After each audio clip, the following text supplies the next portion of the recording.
brand new day is on the horizon, and with it, a new adventure for that wall-crawling wonder, Spider-Man.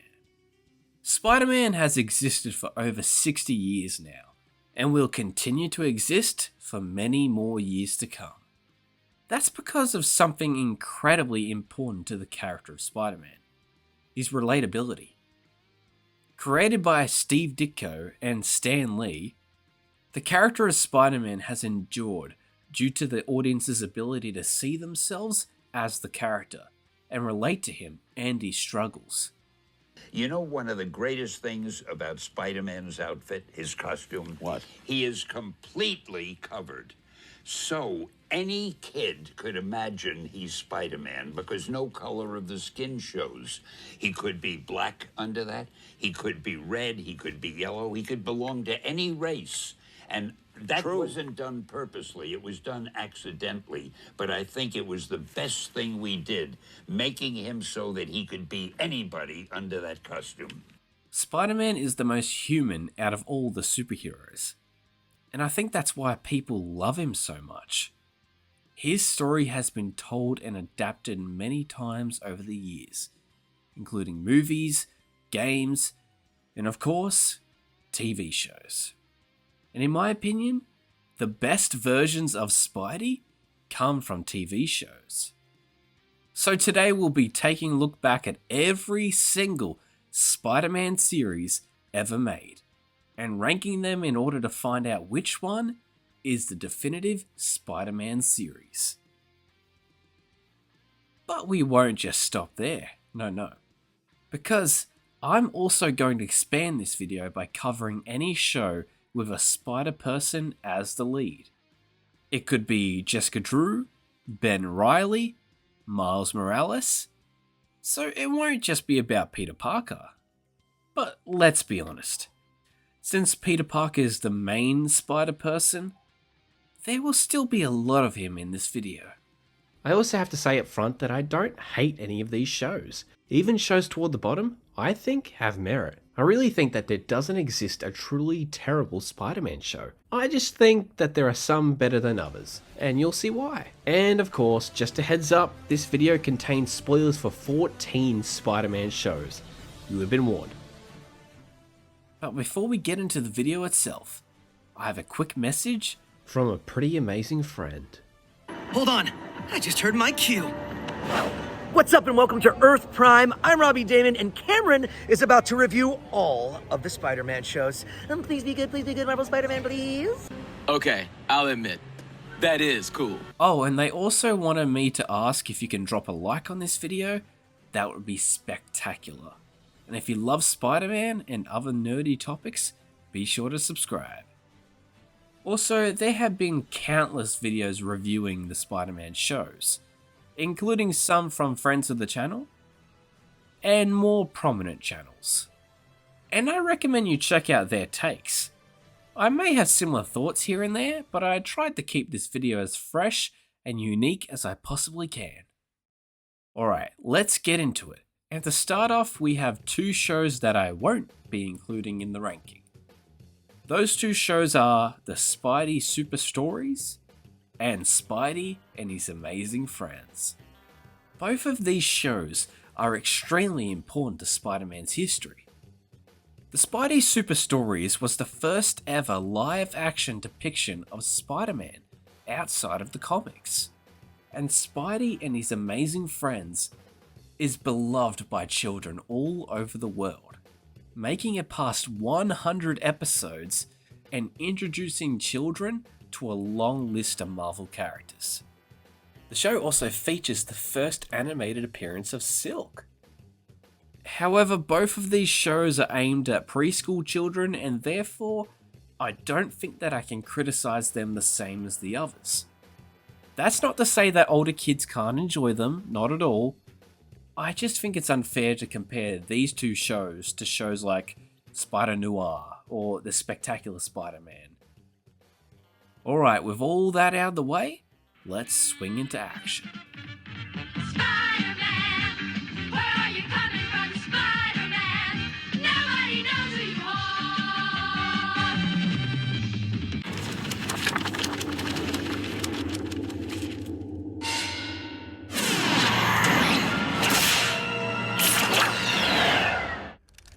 bottom of the list? I don't know what to tell you, kid. Never mind. After Marvel regained the TV rights to Spider-Man in 2009, Marvel and Disney quickly put into production a new animated series featuring the character. They assembled a fantastic group of writers to bring the show to life, including Paul Dini, who wrote for Batman the Animated Series, where he co-created Harley Quinn, Man of Action, the team behind Ben 10, Henry Gilroy, who worked on Star Wars with Clone Wars and Rebels, and comics writer Brian Michael Bendis, whose original run of Ultimate Spider-Man comics serve as loose inspiration for the show. With a team like that, you would think that this show would be incredible, right? Well, you would be wrong in thinking that. Premiering in 2012, Ultimate Spider-Man received a mixed reception upon said premiere. The show saw Spider-Man being recruited by S.H.I.E.L.D. with the intention of training him to become a better hero, and lead a team of young heroes, including Power Man, Iron Fist, White Tiger, and Nova. Which is definitely different, and would be exciting to watch, if all the characters work well together. Which they don't. You didn't notice? But we're a pretty solid team. Whoa, whoa. I wouldn't go that far. Spider-Man himself is an annoying prick, who just gets on your nerves. In this show, he can just stop the show to talk to the audience? You have others who trust you. Lead them. Sometimes it reeks being the title character. What the hell are you talking about? Who are you talking to? To either explain to you what just happened, Yeah, that happened. or be in shock of what is just happening. He can even rewind the show. Going hand in hand with these fourth wall breaks are these cutaway gags that ruin the momentum of any episode where they appear. It was Dork 1 and Dork 2.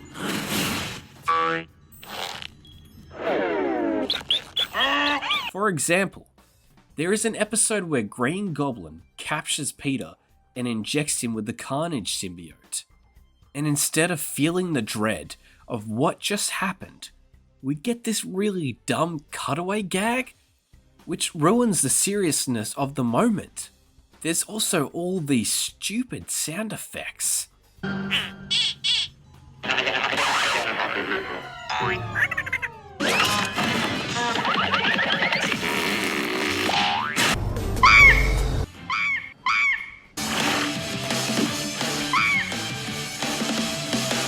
I hate monkeys.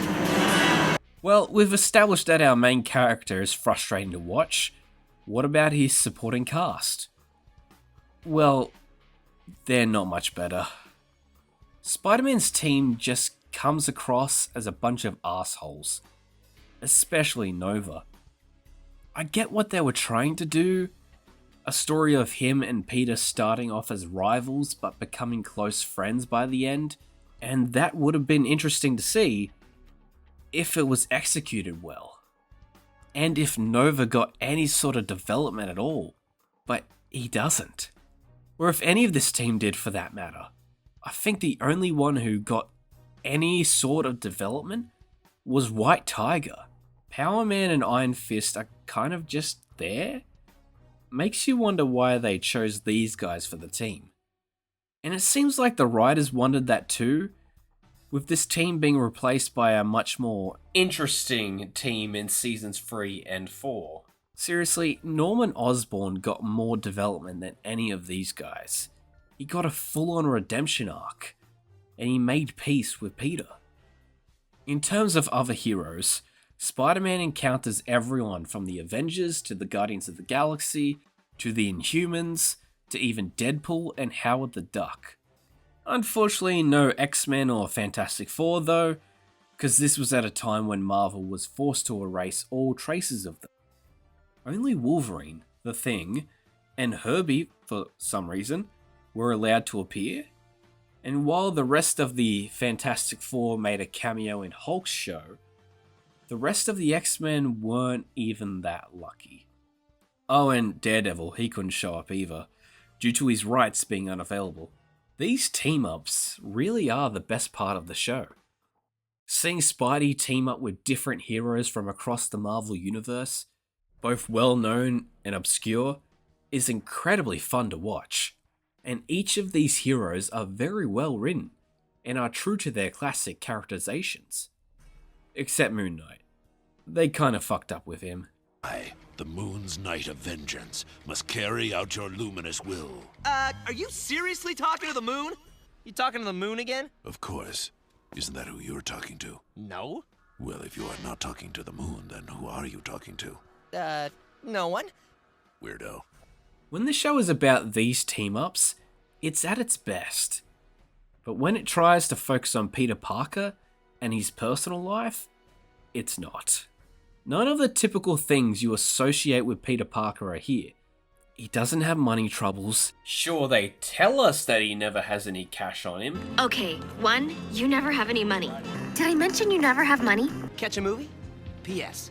I have no cash. But they also tell us that Aunt May works full-time and is always going on vacations and doing extra activities. Aunt May's got more hobbies and you've got lame puns. So, they don't seem to be struggling financially. He doesn't get a job at the Daily Bugle, and while he builds his own gear at first, once he joins S.H.I.E.L.D., he is just given everything he'll ever need. In Season 3, he even drops out of high school so he can attend the S.H.I.E.L.D. Academy. And it's like, how can he do that? Did he tell Aunt May about it? Did he tell Aunt May he was changing schools? How does he pay for it? How can he be registered to attend the school when he has a secret identity? He even sleeps there sometimes. How does Aunt May not notice that he hasn't been coming home? Does Peter realize that he's worrying this poor woman to death? Harry and MJ are both here, but it definitely seems like the writers didn't know what to do with them. So they just make them part of the Spider-Man side of his life by giving them both powers. Harry has 4 different identities in the show, both heroic and villainous. And Mary Jane is just not important to this show. Like, she only appears in 25 out of 104 episodes. That's less than half of the show. Toward the end of the show, the writers realized that she exists and then gave her the Carnage symbiote to become Spider-Woman. You'll never be Jessica Drew, you fraud.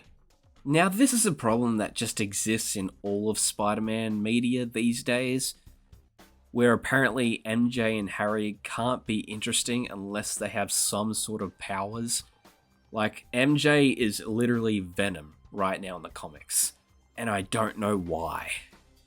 I may seem like I'm hating on this show too much, but there is a lot I do enjoy. For one thing, the animation is incredible. This show clearly had a good animation budget because the team were able to craft some extremely fun and visually stunning fight scenes. The show also has great use of lighting. The show's animation peaks with the Spider-Verse batch of episodes, where they push that budget to its limits and experiment in different art styles, giving us a 3D 2099 world, a kids cartoon Spider-Ham world, a black and white noir world, and during one of the Christmas specials we get an art style reminiscent of the 60s cartoon. Not many other Marvel cartoons have the budget to pull this off, so I'm glad the team decided to use it to be creative. There are also a lot of episodes that I really enjoy. Damage from Season 1, because it's a massive tribute to Dwayne McDuffie. The Howling Commandos episodes from Season 2, because seeing Spidey interact with monsters is fun. Second Chance Hero from Season 2, because it's interesting to see Spidey try and help reform one of his villains. The previously mentioned Spider-Verse arc for the same reasons I previously mentioned, and the Contest of Champions 4-parter that saw Spidey team up with heroes from Avengers Assemble and Hulk and the Agents of S.M.A.S.H. That's another thing about this show. Like the first Iron Man film, it kind of launched a universe, with each hero appearing on Spider-Man's show first, before getting their own show. This universe of course has Ultimate Spider-Man, Avengers Assemble, Hulk and the Agents of S.M.A.S.H, kind of the Guardians of the Galaxy show, kind of not, we'll talk about that later, and of course, the Disney Channel series, Jesse. Wait, what? Ultimate Spider-Man is the biggest mixed bag of a series, because while it does a lot of cool stuff, it also can be very annoying. The show is visually stunning and does explore the Marvel Universe to a great extent, but it just doesn't feel like a Spider-Man show. The show works best as a Marvel team-up show, not a Spider-Man show. Though some of what it introduced did carry over into other Spidey media, for better or for worse, like Harry being Venom and MJ being a reporter, being used in the Insomniac games, some of Spidey's tech being used in the MCU, like taser webs, the design of the Goblin from Miles' World and the Spider Cave being run by Aunt May in Miles' World as well, being used in Into the Spider-Verse. Though I don't think that anyone remembers that this series did any of that first. This Spider-Man had potential, but unfortunately, he needed a bit more work if he was to become the true Ultimate Spider-Man. Different worlds, different Spideys, but one constant. No matter where, no matter when, Spider-Man matters. Life is a great big day. Wherever there's a hang, you'll find the Spider-Man. During the 60s, Marvel ventured into the realm of animation for the first time with the Marvel Superheroes, which consisted of animated segments focused on Captain America, Iron Man, Hulk, Thor, and Namor. Looking to improve on what they had done here, the production company behind the series, Grant Ray Lawrence Animation, turned to Marvel's most popular new superhero, Spider-Man, and thus the 60s Spider-Man series was born.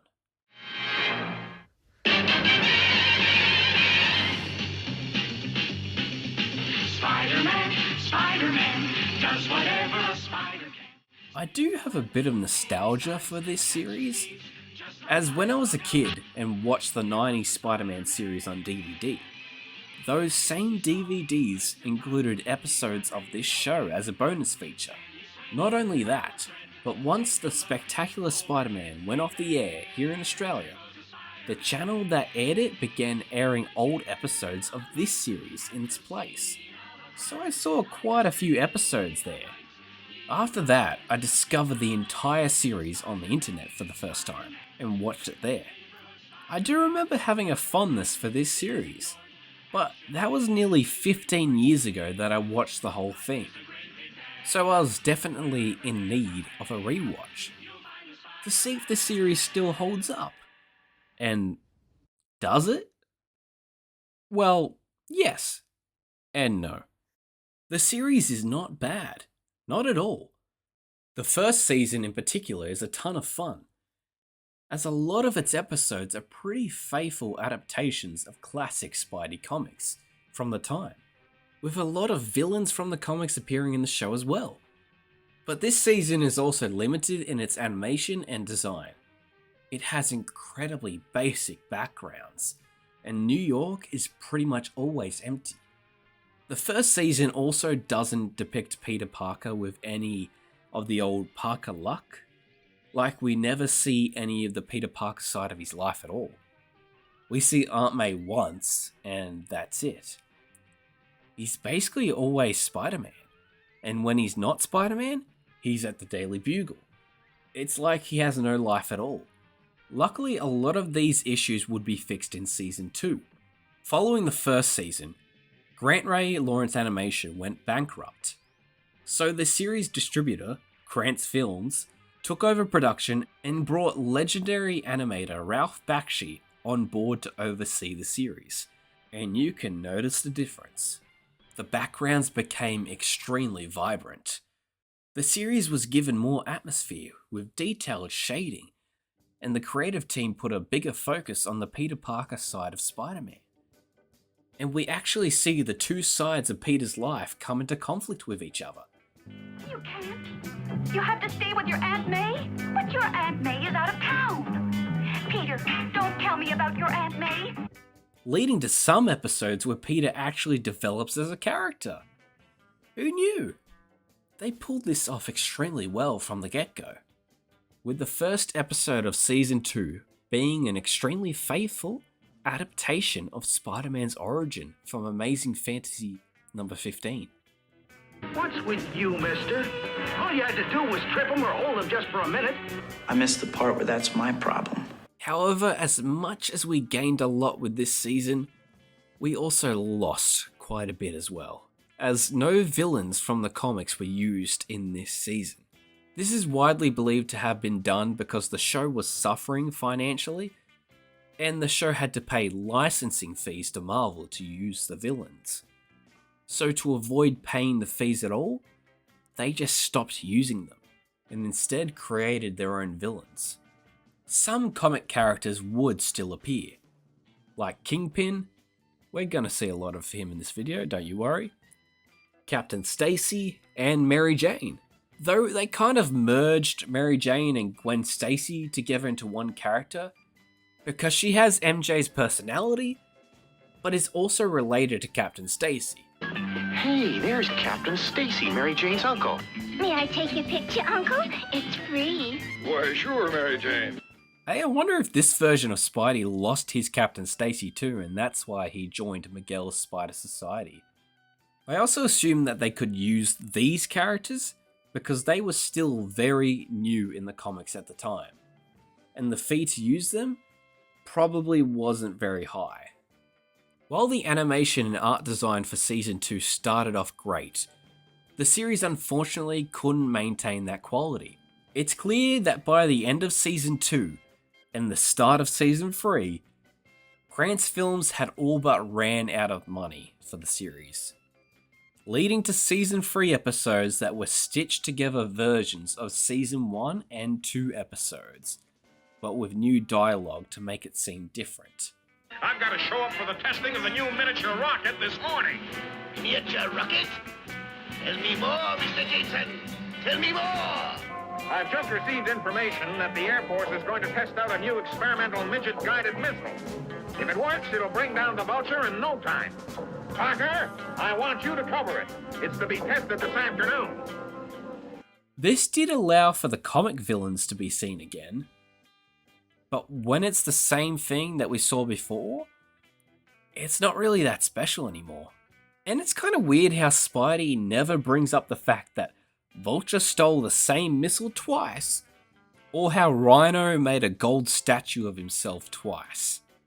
Not only did they reuse footage from earlier episodes of the show, but things got so bad budget-wise that they reused footage from another animated show called Rocket Robin Hood, which Krantz Films also produced, and they just inserted Spider-Man into the footage.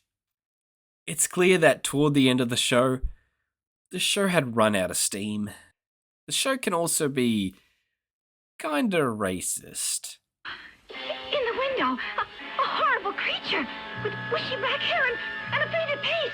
A painted face and a big bulb through its nose. That's racist. Nice doggy. Nice doggy. That's racist. Like, there are no black people in the show, except one who was a villain and one who was a background extra. And the show can also be kind of misogynistic. There shouldn't be any women at all in this world. Just children and men. What did you do? What did I do? What did I do? Easy, Spidey. She's just a woman. I'm not a sexist. I just really don't want it to be a woman. I just feel that women are generally less competent than men and less rational. Again, I'm not a sexist. Going into this rewatch, I was hoping I would love this series the same as I used to. But I unfortunately found the series a bit of a slog to get through. Though I do think that it's partly because the show was not intended to be watched in a binge format. It was just meant to be watched one episode at a time, each week. Which is probably the better way to watch it. Because binging it like I did makes the flaws a lot more noticeable. Objectively speaking, Ultimate Spider-Man is probably the better show, but I do think that there is still a lot to love here, like the iconic Spider-Man theme song, the comic-accurate stories, the art direction of Season 2, the Season 2 episodes that make me question whether I'm on drugs or not. You know I've never done drugs. It's because I was always afraid I'd see weird stuff. The silly catchphrases that Spider-Man has. Holy cats! Great spiders! Great leaping grasshoppers! It's gone! Walloping web snappers is my favourite, by the way. Walloping web snappers. This is no place for me. The fact that this is probably the most violent version of Spider-Man.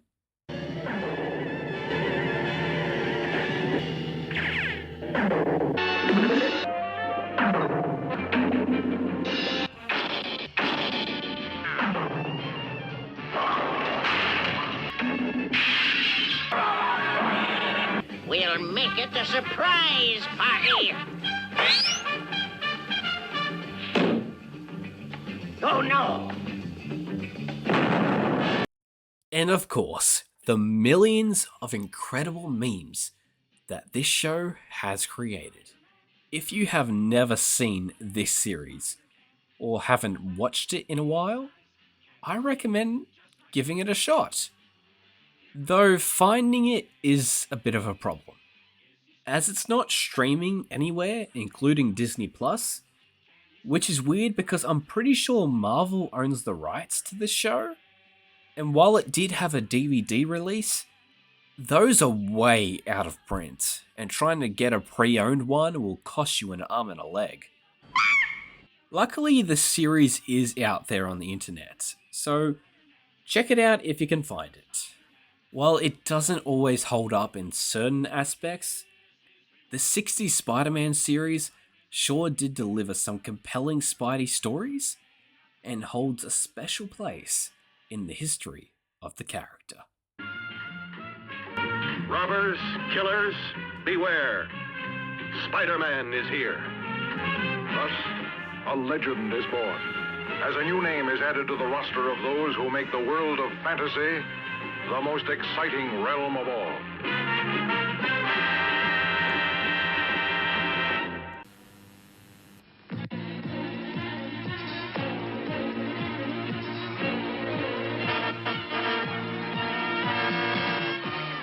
Okay, I guarantee that this is the one show on this list that none of you have seen. And I have to admit that prior to making this video, I hadn't seen it either. The Amazing Spider-Man, no, not that one, was the first live-action Marvel series. It starred Nicholas Hammond as Peter Parker, aka Spider-Man, and sought to take a more grounded approach to Spidey. In this show, Peter does not face off against any supervillains at all. The most we get is one episode where there is this one guy who has some kind of minor telekinetic powers, and that's it. Instead, we get Spidey fighting against terrorists, con artists, a clone of himself. That's right, Peter. I'm you, and you're me, and this is a gun. Which predates the Clone Saga, 2 different mind control plots, as well as stopping a Die Hard-esque plot. This tower is under siege. All of its occupants have been taken hostage by 20 armed, highly trained, disciplined personnel under my command. Traveling to China to stop an assassination attempt, and disarming a nuclear bomb to stop it from destroying Los Angeles. While Spidey does fight organized crime, and has traveled the world to fight evil before, it does feel weird to have not one costumed bad guy for Peter to fight. Stan Lee is credited as a consultant on the show, but has stated in the past that he pretty much had nothing to do with it, and has also stated publicly how much he disliked the show.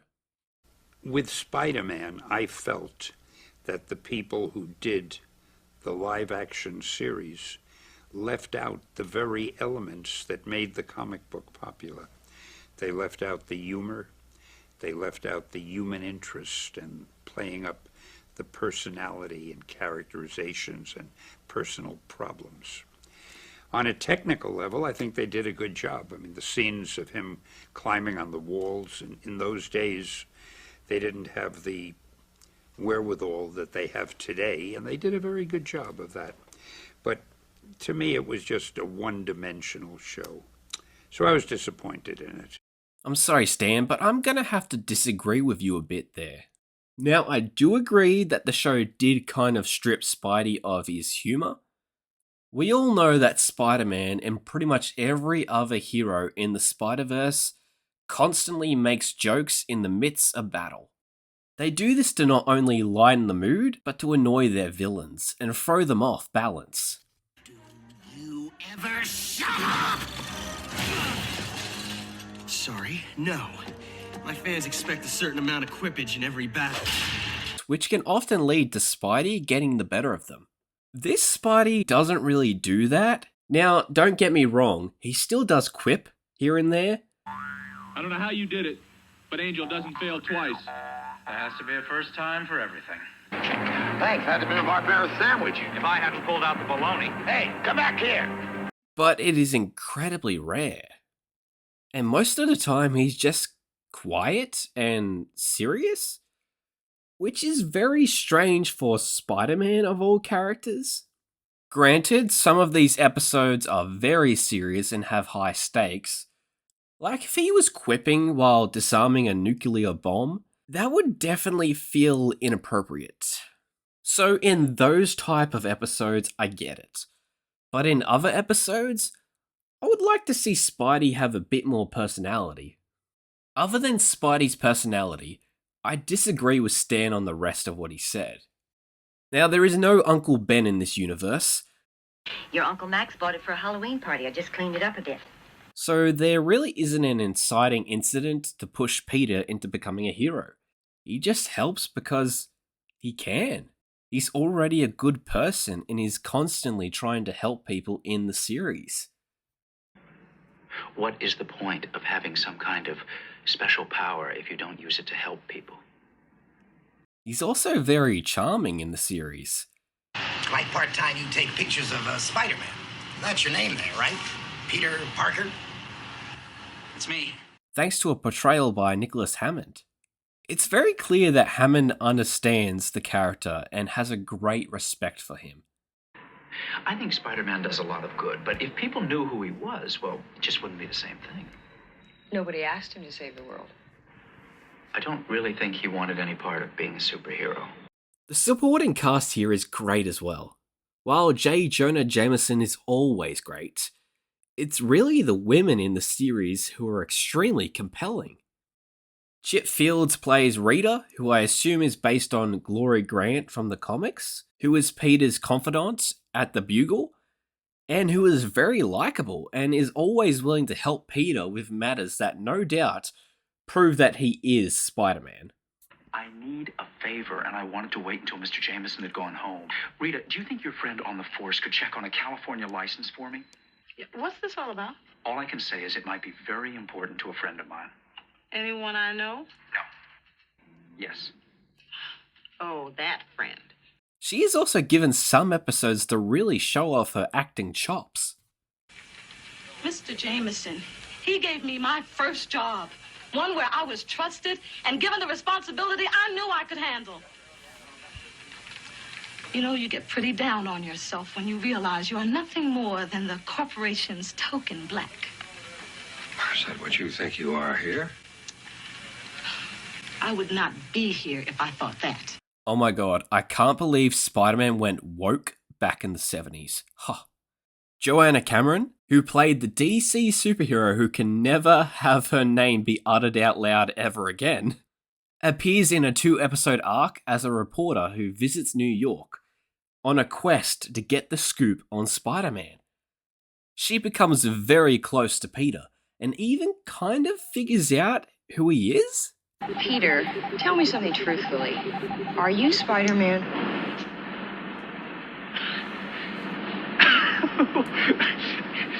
Do I look like the kind of guy that could run up and down the side of a building? I don't know what got into me. She provides a real challenge to Peter and is presented as extremely competent, and by the end of her arc, gains an understanding and admiration for Spider-Man and his heroics. Finally, during the second season, the writers introduced Julie Masters, played by Ellen Brie, as a rival photographer for Peter. Julie is initially presented as kind of an annoyance to both Peter Parker and Spider-Man. For Peter, she's constantly competing with him and getting in his way, in order to get the story for her paper first. Finishes his work. Oh, Peter, I'm sorry. Julie, how come you're only a klutz when I'm taking a picture? Julie, what are you doing? It's called striking back. Look, he's my boss. If I don't get a good picture of him, I'm finished. Now we're even.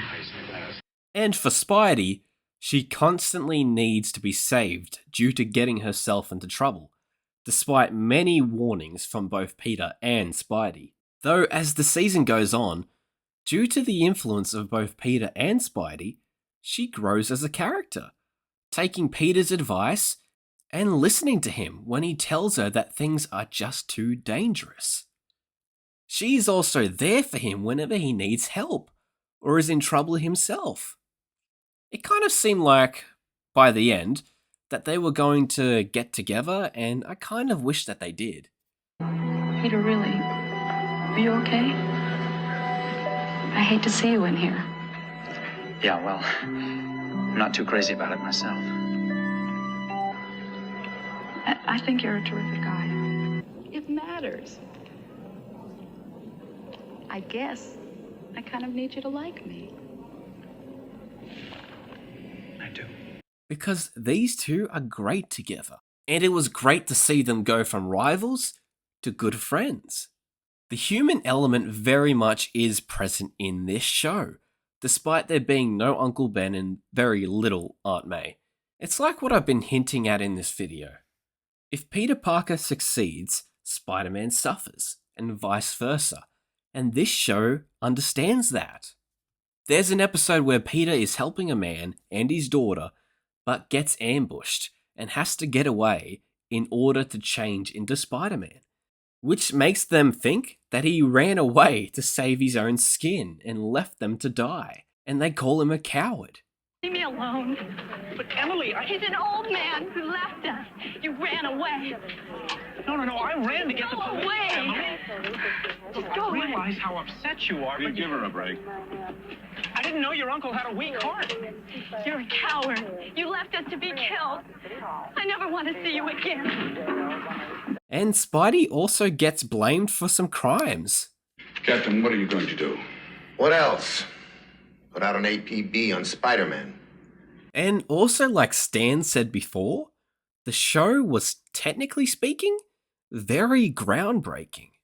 For Spidey's abilities, they only used green screen twice. Everything else was done practically with a stuntman.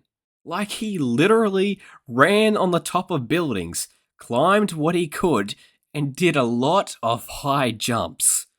After years of just having CGI swinging, I gotta say, seeing it done practically just felt fresh.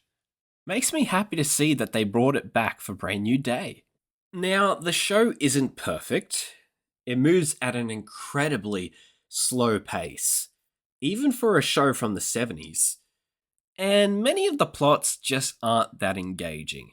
There are many times where you'll be hoping that something exciting will just happen. The show is also heavily reliant on Peter's journalistic career. Not if I intend to back up something I believe very strongly in, that a newsman should be protected by the First Amendment. I stick to the old-fashioned idea that newspaper people are honor bound to protect their sources. I'll back you all the way. Which, I gotta tell ya, isn't always that exciting.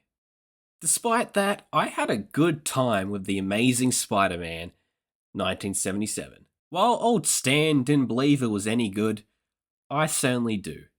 And I recommend you check it out if you can. But therein lies the problem.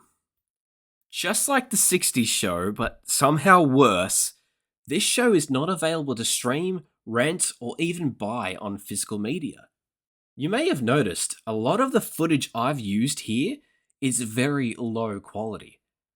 And that's because the show has only ever been available on VHS and has never been translated to high definition, or even standard definition for that matter. I don't know if there is a rights issue preventing it from going on Disney Plus or something like that, or even getting a DVD release, because as far as I know, Sony holds the rights to the show, as they repackaged some of its episodes as films for theatrical release in the past. I honestly don't know what's stopping them from putting out a DVD or a Blu-ray of the show. And it's a shame, because literally every other superhero show from this era has had a DVD or Blu-ray release, except this one. I really hope that maybe next year, for the show's 50th anniversary, they change that and give this show the love that it deserves. You're amazing. Just to take it in for a minute. Yeah. I can take it in. No, I can take it in. You are amazing. I can take it in. You are amazing. Thank you. Yeah, thanks. Will you say it? No, I kind of needed to hear that. I'm hopeful that it does, because recently, we have been getting some merchandise based off the show. So perhaps that's a sign that it could still happen. One thing we do know for sure is that the story of this Spidey was not meant to end, as there were plans to cross over this Spider-Man with the very successful Incredible Hulk show from the time. But unfortunately, those plans fell through. And as recently as April of this year, Dan Slott, who was writing for the new Spider-Man and Superman crossover comics, stated that he had pitched a story for the comic where Nicholas Hammond's Spidey from this show met Christopher Reeve's Superman from the classic films. But apparently the story was one of many that was shot down because using characters from movies or shows meant there would be rights issues. What if you did it a weird way? What if it was like 67 Spider-Man meeting 68 Superman? And they're like, no, then that would be a nightmare for like legal reasons. And I was like, what about Nicholas Hammond Spider-Man meeting Christopher Reeve Superman? And they're like, no, did you not hear us before? So maybe there are rights issues with this Spidey that prevents him from coming back. Who knows? Despite being the black sheep of the Spider-Verse, and being not exactly faithful to the comics, The Amazing Spider-Man is a great show, filled with tons of heart. Nicholas Hammond has been saying for years now that he would have loved to have appeared in No Way Home, or be approached to appear again in any capacity. I say, if there's room for a small cameo in Beyond the Spider-Verse, then bring him in. Or maybe he could voice Uncle Ben in Your Friendly Neighborhood Spider-Man. Do it! It would be really cool to honor him as the first big live-action Spidey, and give him the recognition he deserves, because his Spidey truly was amazing. No, Parker. You're not bad. But you're no Spider-Man. Well, how do you know? You've never seen me in tights. That's true. But if you're willing to put some on, I'm willing to reconsider.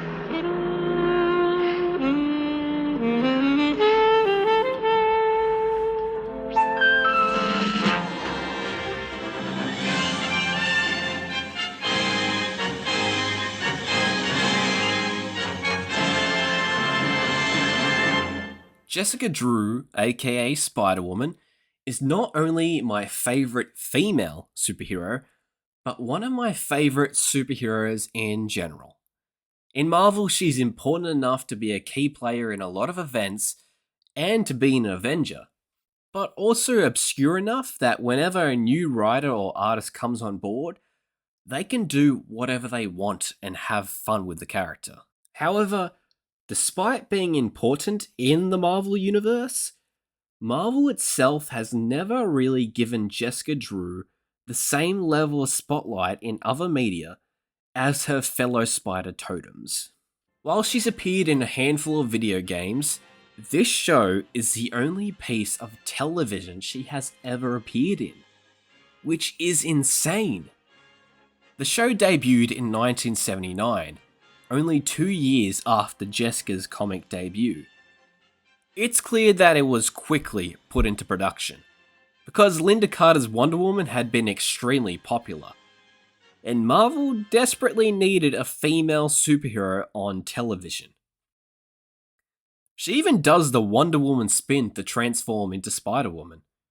In this show, Jess works for Justice magazine, and through this ends up going on wacky adventures with her sidekicks, some guy named Jeff, my name is Jeff, and her nephew Billy. Though Jess didn't have many stories under her belt prior to the show's initial airing, she still had built up some villains and relationships with other Marvel characters, like the High Evolutionary, who you may know from Guardians of the Galaxy Volume 3, Hydra, Werewolf by Night, Nick Fury, The Thing, and Spider-Man himself. The show chose to not use a lot of those elements, and thus bore little to no resemblance to the comics. The most notable example of this is her powers. For context, Jess only shares a couple of the same powers as Spider-Man, those being wall crawling, super strength, agility, and endurance. Her other powers include a venom blast, pheromones that allow her to influence people, and she can glide through the air through the use of web wings. And because she has the web wings, she is the only spider person who isn't a web swinger. You wouldn't know that these were her powers originally because they have been given to Peter and Miles since then, except for the pheromones for some reason. Now, this show, however, just gave her every power imaginable. She has organic webbing, which she can shoot out of her fingers like silk. And yet somehow she still runs out of web fluid. Oh no, what a time to run out of web fluid. She has a spider sense that can warn her of things happening across the world. I'm picking up another spider sense. Spider-Man's in trouble. Quick, get us to London, fast! London? What's in London? Woman's intuition. Now don't ask questions, just hurry. A spider bubble that can allow her to breathe underwater and protect her from being crushed in those depths. My protective spider bubble will keep me safe at this crushing depth. And spider telepathy, which she can use to talk to and command spiders. My only chance is to command them with my spider telepathy, to chew through the limestone wall. So she's like Aquaman for spiders? My ability to talk with fish is of no help, Wonder Woman. It kind of just feels like the writers kept writing themselves into a corner and couldn't get out of it without giving Jess some bullshit power. Wait a minute. My high-frequency spider hearing is picking up something. My shallow spider breath is all that saved me from that strange smoke. My spidery web spiral will snag that gangster. My ultra-high-frequency spider shriek is my only hope.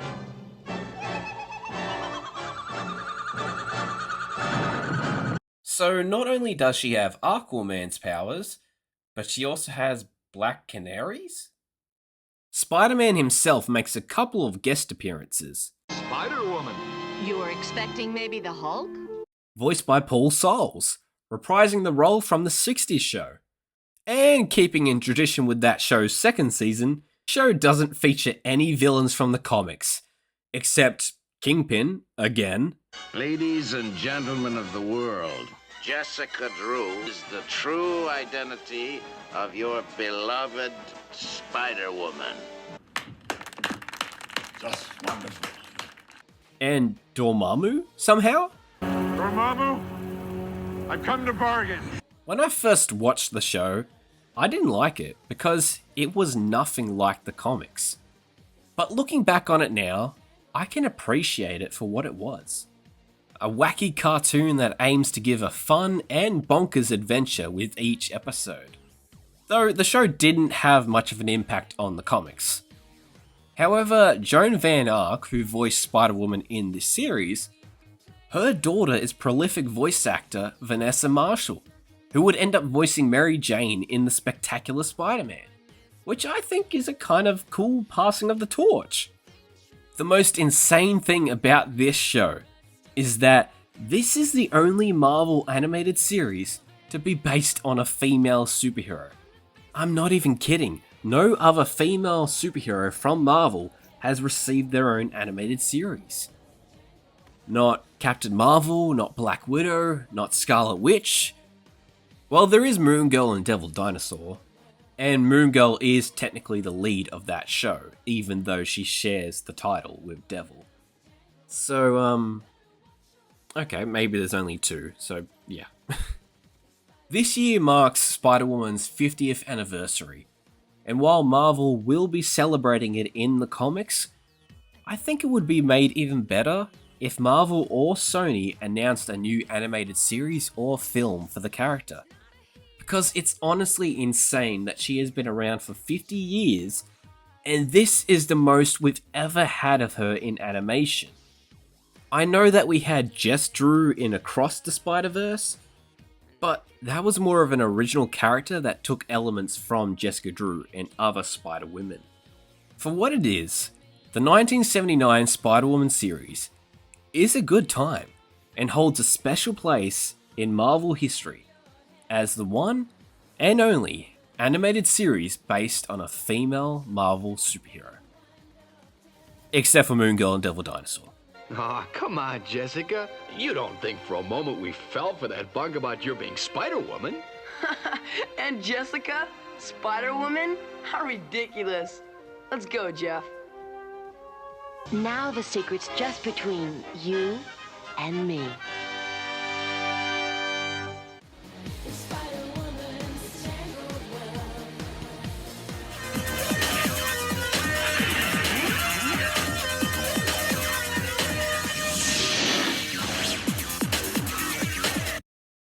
After Spider-Man the Animated Series ended its run in 1998, Fox Kids wanted a new Spidey series for the network. But one problem though, Marvel had made a deal with Sony to produce live-action films based on the character. And while that deal didn't prevent them from making a new animated series, it did prevent them from using supporting characters like Mary Jane, J. Jonah Jameson, Aunt May, and it also stopped them from using the classic suit and adapting classic storylines. The show's creators considered making the show into a Spider-Man 2099 show, but because Batman Beyond was already being made and covered the whole classic superhero in a futuristic setting type show, the creators went with a third option, which was to combine their first two ideas. Have Peter Parker in the show, but in a new futuristic setting and wearing a costume similar to Miguel O'Hara's. In this show, Spidey travels to the futuristic Counter-Earth to battle the High Evolutionary. I first watched this show a couple years back. I had only seen the pilot prior to watching the whole show, and I knew that fans weren't happy with it. So I avoided the show for the longest time. But when I watched it, I found I actually quite liked it. The series is surprisingly deep, having commentary on race and discrimination. Listen to me. Maybe this society does need to change, but this isn't the way to do it. Oppression, things that would certainly go over the heads of kids watching, because they're too busy watching the silly Tiger Man. The series features Rino Romano as the voice of Spidey, who is an underrated Spidey voice actor. He played Spidey in a few video games from this time. Being Spider-Man has given me a lot and taken a lot away, but one thing never changes. My responsibility to use my powers for others before myself, no matter what the cost. There are innocent people at Omnitech, and they need our help right now. I won't let them down. Then I'll stop Venom.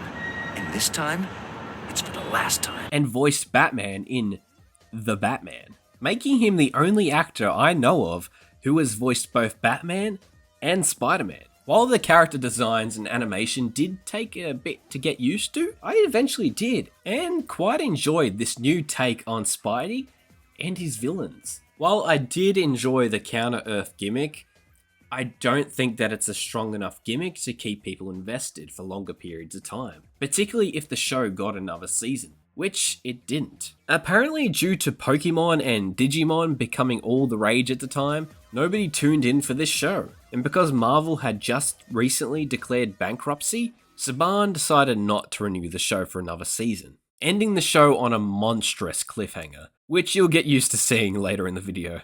And it was a cliffhanger that will likely never be resolved, despite the fact that scripts had been written for Season 2. Luckily, we have seen different versions of Spider-Man Unlimited pop up across the multiverse many times now, so it's safe to say that this Spidey is still out there and fighting the good fight. If you've never seen this show, I recommend you give it a chance, because you'll find that while it might look a bit silly on the outside, Spider-Man Unlimited is a lot deeper than you think. What are you? I'll just keep that my little secret, thank you. But as far as you're concerned, I'm your worst nightmare. Where the heck did that speech come from? I saw it in a movie once. You think it worked?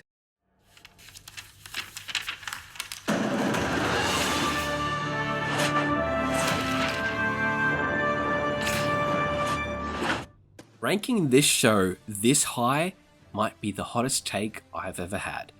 But let me explain.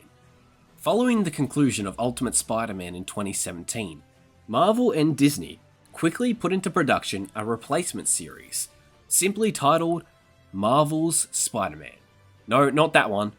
The series was set for a release window of late 2017 to capitalize on the success of Spider-Man Homecoming, with the first set of episodes even featuring Spidey fighting the Vulture as his first villain, and wearing a homemade suit that is very similar to the one seen in the film. The series debuted in August 2017, and has since garnered a somewhat negative reputation for various reasons, which I will get into. I had not seen all of this show before making this video, like I did with Ultimate. I had seen the shorts that became the pilot episode, and that's pretty much it. Prior to the show's release, I was watching all of the Marvel shows from the time. Ultimate Spider-Man, Avengers Assemble, Hulk and the Agents of S.M.A.S.H. I was watching them in the hopes that they would get better, but they never really did. None of the shows improved, and while I wouldn't say that any of them are bad, I wouldn't say that they are great either. Due to this, I became disinterested with Marvel animation in general. I stopped watching Avengers Assemble and didn't really give Guardians of the Galaxy or Marvel Spider-Man a shot outside their pilots. I kind of disregarded this show for the longest time, which is unfair to the show and the people behind it. So I finally sat down and gave this show a chance, and what I'm about to tell you might shock you, but I think that this show is actually really good. They like me. They really like me. And possibly the best Marvel cartoon from that era. Well, at least out of the ones I've seen. I don't know, maybe the Guardians of the Galaxy show is really good, I don't know. The show is a return to form for Spidey in animation. Because while Ultimate Spider-Man did away with a lot of the classic Spidey tropes and storylines, this show brings them back and does their take on them, while also adapting comic storylines that were recent at the time. I've already said this in this video, but one thing about Peter Parker is that even if he wins as Spider-Man, he loses as Peter Parker, and vice versa. He struggles a lot balancing his personal life and his life as a hero. He has financial troubles, and he struggles to be a reliable friend to those closest to him. And this show understands that. Peter attends a fancy school but struggles to pay for it, leading to him to try and find work, eventually working for J. Jonah Jameson at the Daily Bugle. He struggles to keep his two lives separate from each other, leading to him to let down his friends and damaged relationships. These are all essential parts of the character that weren't in the previous show. Like, Ultimate had an episode where Peter's house gets destroyed while Aunt May's away, and you're left thinking, what's going to happen now? How will Aunt May react? And how will they afford a new house? But then Coulson and S.H.I.E.L.D. swoop in and rebuild the house exactly the same as it was? And so there are no consequences that come from it. Ultimate had a real problem of wrapping things up in a nice little bow when it came to character drama. This show, on the other hand, doesn't do that. Instead, if something terrible happens that affects the characters, it takes multiple episodes to fix it. For example, one of the recent comic storylines that this show adapts is the Superior Spider-Man arc. Which is, if you don't know, the storyline in which Doc Ock swaps bodies with Peter, leaving Peter to die, and goes on a quest to prove that he can be a greater hero than Peter ever was. This arc was handled extremely well here, and was given the right amount of time to fully flesh out Otto, and his motivations. Probably because the writer of the comic storyline, Dan Slott, worked as a consultant for this series, and no doubt helped the creative team adapt the storyline for animation. By the end of the arc, Octavius fully reforms, even continues to help Spidey, and ends up sacrificing his life to save Peter and the city. And it's permanent! Seriously, he's not comic book dead, he's dead. Like, he's not coming back! Ultimate also tried to do a redemption arc for Otto, but that was during the series finale, and at that point it was too little too late. While on this show, Otto's redemption happens over the course of 2 seasons, and after much trial and error, meaning we got to see him struggle at being good, which is really interesting to watch. Speaking of adapting, the show introduced a lot of Spidey characters who had not been used in animation before, like Screwball, Jack-O-Lantern, Lady Ock, Slide, and Yuri Watanabe, while also bringing back classic characters who had been neglected by Ultimate Spider-Man during its run, such as Silver Sable, Spot, Alistair and Spencer Smythe, Hobie Brown's Prowler, Black Cat, and Eddie Brock. It still baffles me that Ultimate didn't use Black Cat or Eddie Brock. Like, those two to me are 2 essential characters to the Spider-Man mythos. And it was also very weird considering how important Eddie Brock was to the original Ultimate Spider-Man comics. We also get Miles Warren as the Jackal for the first time in animation. And you know he's up to some clone shenanigans. Though they changed his name from Miles to Raymond, like in the later seasons of Ultimate, Spidey forms a team of spider heroes over the course of the show, including Miles Morales, aka Spidey. But it would take a master spy to get a jump on Crossbones. Then I'm a master spy. Guess that makes you Spidey. That's such a stupid name. Spider-Girl and Spider-Gwen, who later changes her name to Ghost Spider to reflect the comics. These guys are all fun to watch and work really well together. Though I do take issue with how quickly they all become heroes. Miles gets his powers in episode 10 of season 1, and at that point, Peter only has 3 months of experience ahead of him. I guess I got a few things to learn. You probably did too when you first started out, right? You mean 3 months ago? And by the time Spider-Gwen and Spider-Girl get their powers, he says he has 5 months of experience. I've been a hero like 5 months and I already know. Bad idea. So the show doesn't really show why Peter is the best spider person, as he doesn't have that much experience ahead of them. And all of them are so good at being spiders the minute they get their powers. My personal favourite of the team though was Anya Corazon, aka Spider-Girl. They kind of do what they wanted to do with Nova in Ultimate Spider-Man, but better. She starts out kind of mean to Peter, but over the course of season 1 they warm up to each other and become good friends. She is also the only character who isn't instantly good at being a spider when she gets her powers, and we see her have to learn how to use them, and follow Spidey's example. The series also has an incredible voice cast. Robbie Daymond, our boy, might be the most underrated Spidey voice actor, other than Reno Romano. He really seems to understand and love the character, and that shows in his performance. You talk about these powers like they're a gift, but they come with a lot of responsibility. I mean, they must, right? I bet at times even Spider-Man finds them a burden. He also gets to show us his acting chops when he has to play both Peter and Otto in Peter's body during the Superior Spider-Man arc. What have I done? My inaction caused the death of the man who raised me, Uncle Ben. I'm so sorry. What? I have not allowed myself to cry in years. The supporting cast is great too. We got Najee Jeter, who plays Miles in the Insomniac games, as Miles here too. Laura Bailey, who now holds the title of being the only actress to play both Mary Jane and Gwen Stacy, except Kari Walgren. Melanie Minicino, Fred Tatasciore, all fantastic voice actors. There are also some jokes that are deep cut comic references that I really enjoyed. Good job! Listen, Peter Palmer! Peter Parker? Could you autograph my expo program? Sure, kid. To Paul? That joke predates the creation of Paul by 5 years. So, did this show inspire the creation of Paul? With that being said, the show isn't perfect. Damn.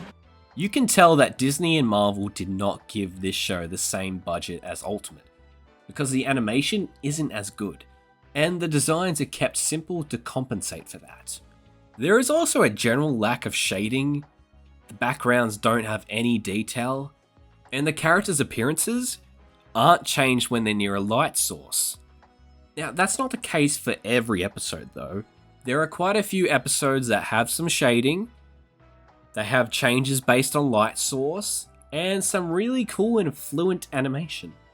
I'm guessing they saved some of the money that they had for the more important episodes. Still on the topic of character designs, I hate that they changed the suit for Season 3.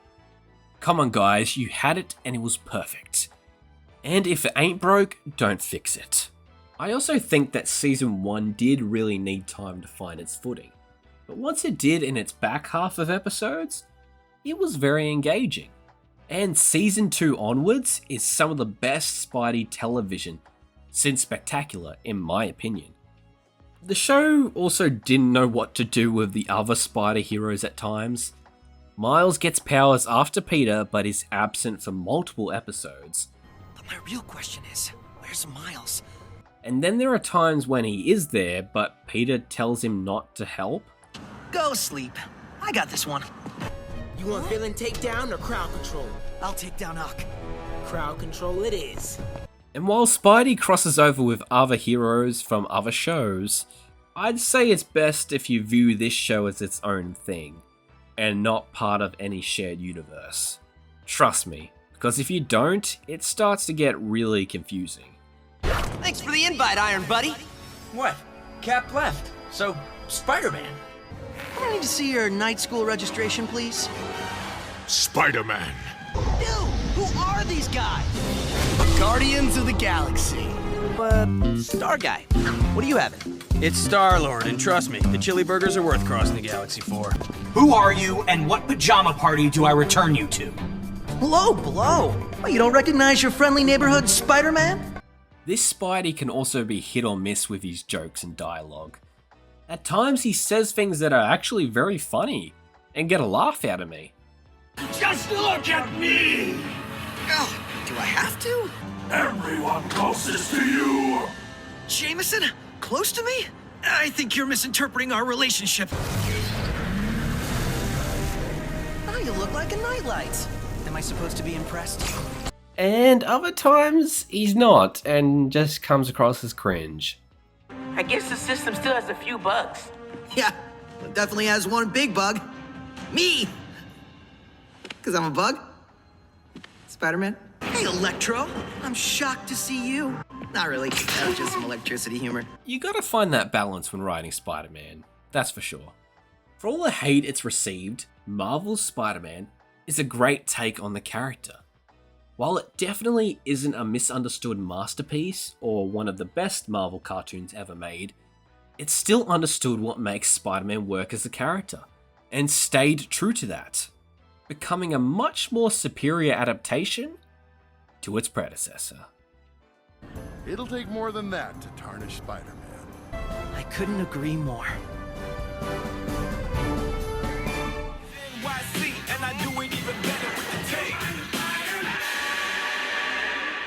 The most recent Spider-Man animated series. Your Friendly Neighborhood Spider-Man is the first Spider-Man TV series to be made by Marvel Studios. Originally titled Spider-Man Freshman Year, the series was intended to be a prequel to the MCU Spider-Man's first appearance in Captain America Civil War, showing us his origin and his various adventures that he went on prior to being recruited by Tony Stark. Though halfway through production, they decided to pivot and set the series in its own timeline adjacent to the MCU. I think setting it in the time before Civil War was a mistake from the start, because that's a very small amount of time of which you can do a series in. And that places a lot of limitations on what the crew can or can't do. It started out as like, okay, it's Spider-Man freshman year, he's gonna be a freshman, can we get away with this being entirely in the MCU? And very early on in the development process, we realized like, how locked in that actually made us. Like, we couldn't really use his rogues gallery. We couldn't really use these aspects of origin. Like, it was like not fun, honestly. Like we would have had to put so many limiters on our story to get it to lock into canon. So quickly we just were like, throw the doors off this place, blow it up. So yeah, I very much believe that making the show separate from the MCU was the right call. And I believe it made the show better for it. In this alternate MCU timeline, Peter is mentored by Norman Osborn instead of Tony Stark, with Osborn believing that he can help Peter become the best hero he can be. Peter also doesn't have the typical friend group or love interest that you would expect either. While he does befriend Harry Osborn during the series, his best friend in the series is actually Nico Minoru from the Runaways. And his love interest is a girl named Pearl, a character who was a superhero in the comics called Wave, and was only introduced in 2019.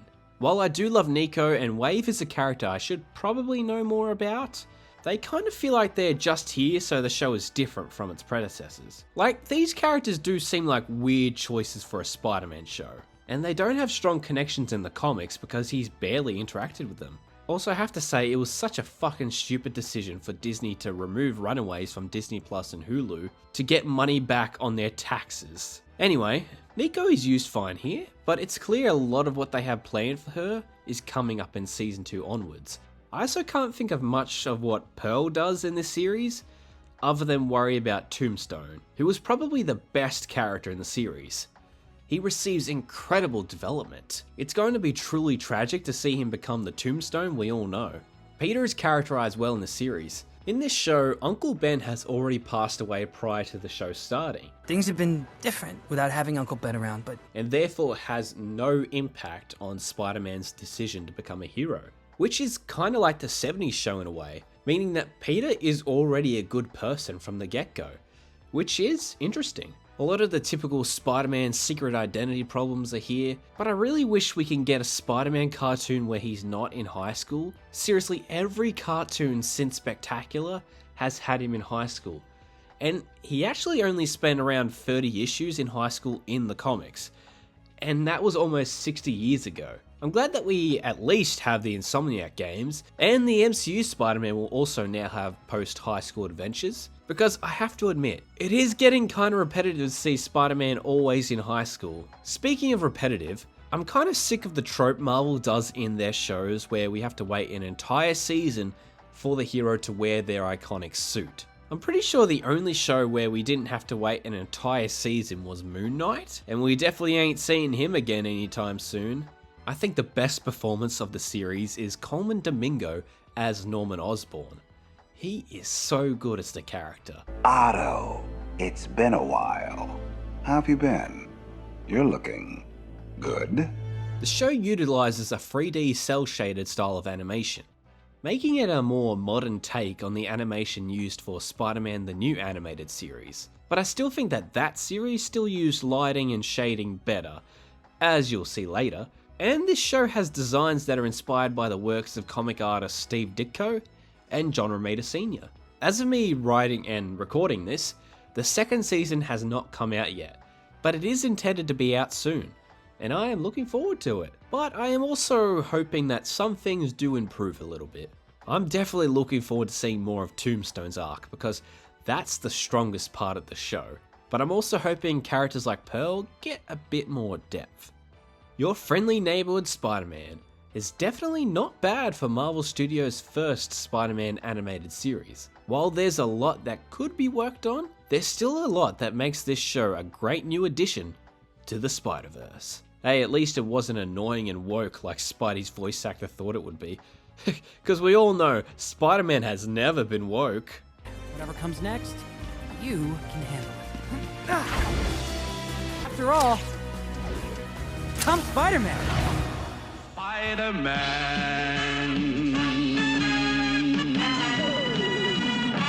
Spider-Man. Back in the 70s, Marvel was looking to expand its properties and approached the Toei company in Japan about a possible licensing agreement. What resulted was Toei licensing Spider-Man from Marvel and using said license to make a live-action TV series about him. But in the end, the series would be an adaptation of Spider-Man in name only. This series follows not Peter Parker, but Takuya Yamashiro, a motorcycle racer who faces off against an alien race called the Iron Cross Army, which is led by the evil Dr. Monster and his right-hand lady, Amazonas. The Iron Cross Army kills Takuya's father, and he swears revenge. Afterwards, he meets Garia, the last surviving member of another alien race from the planet Spider. Since Takuya was attacked prior to their meet, he begins to succumb to his injuries and die. In order to save his life, Garia attaches a device to him called the Spider Bracelet, which injects him with the Spider Extract, giving him the powers of the emissary from hell, Spider-Man.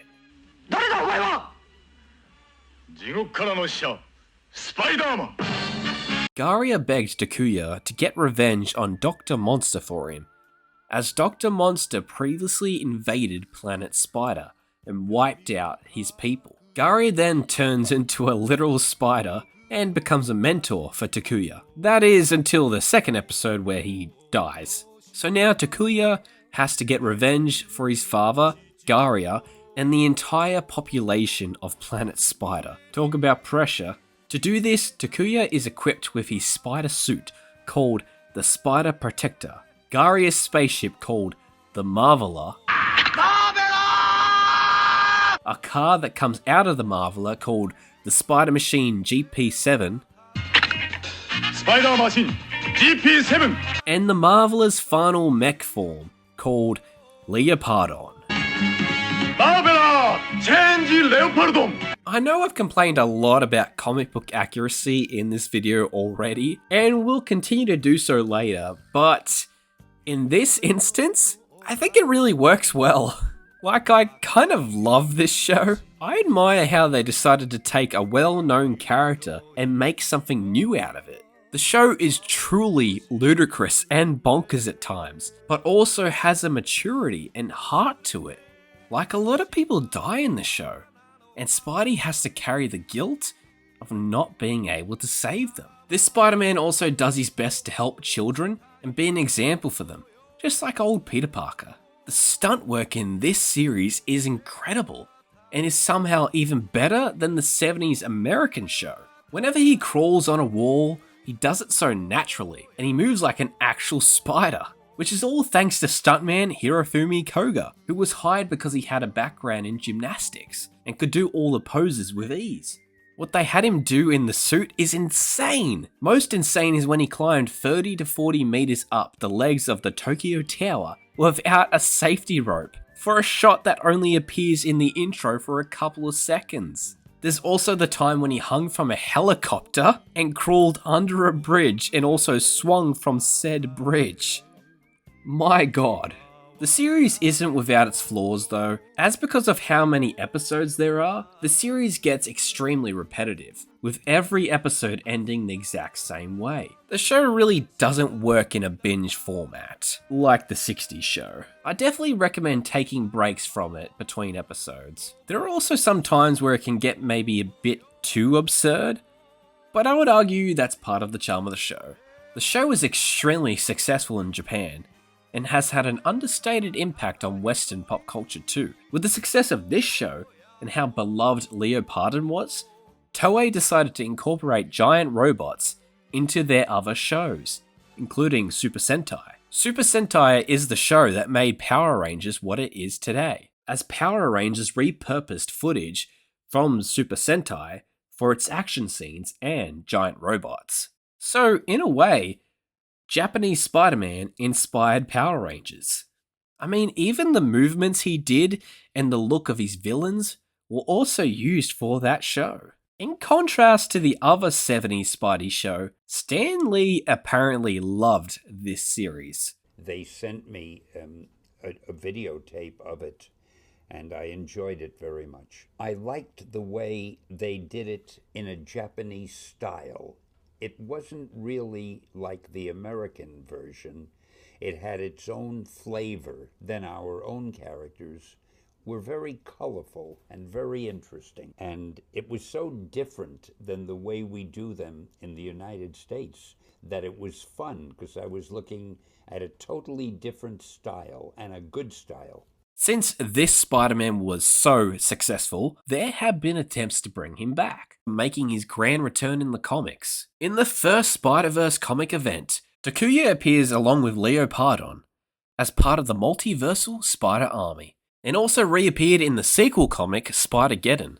And in the most recent Spider-Verse event titled Spider-Verse vs. Venomverse, Marvel decided to give Takuya a new costume to differentiate him from Peter Parker. I don't mind this look. I think the scarf is a nice touch, though nothing beats that original costume. He has also had multiple action figures made of him recently, and Phil Lord and Chris Miller have teased that he will appear in the Spider-Verse films.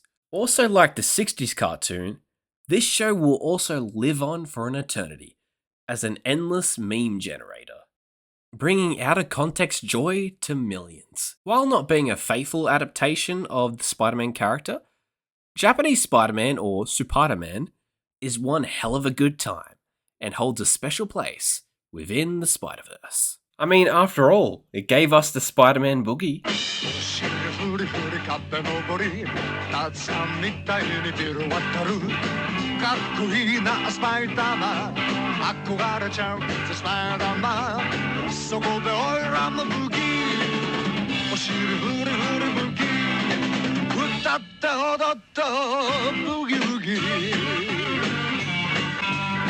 Spider-Man boogie, Spider-Man boogie, boogie, boogie, oh, boogie, boogie.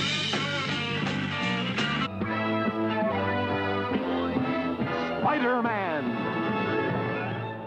This show is kind of the forgotten Spidey cartoon. Nobody really has any nostalgia or beloved memories of watching it as a kid, like they do with other Spidey cartoons. Nobody gets enraged about it, like with the 2017 series or with Ultimate. And it's not considered an underappreciated gem, like Unlimited or the new animated series. It's just kinda there, forever in the shadow of other Spidey cartoons. One in particular that we'll talk about later. Which is definitely a shame, because this show is actually really good. Who are you? Who am I? Who are you? Spider-Man! You're Spider-Man? No! There's a lot of that classic Spidey conflict here with these bills are beyond belief, and I haven't got a chance of paying them. With his life as Spider-Man being at odds with his life as Peter Parker. I thought you were through standing me up, Peter.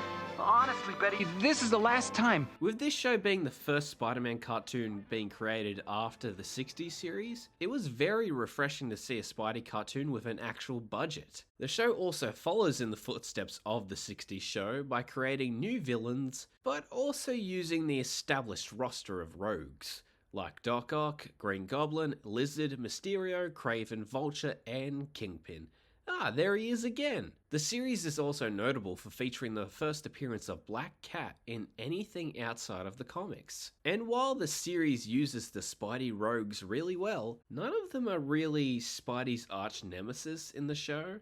That role goes to Doctor Doom for whatever reason. The show also follows in the footsteps of the 60s show by having Jameson be racist. You know, the UN wouldn't be such a bad idea if it wasn't for all these foreigners.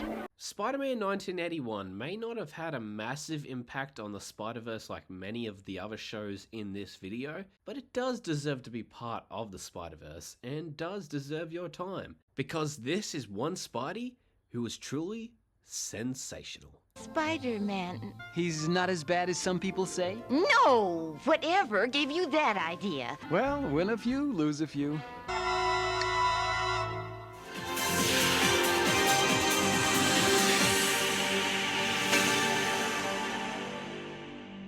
This series was originally conceived as an adaptation of Brian Michael Bendis and Mark Bagley's Ultimate Spider-Man comic series, before it was cool to do so, and then was changed to serve as a sequel to Sam Raimi's Spider-Man film from 2002. Though it would be immediately deemed non-canon and made its own separate continuity once Spider-Man 2 was released.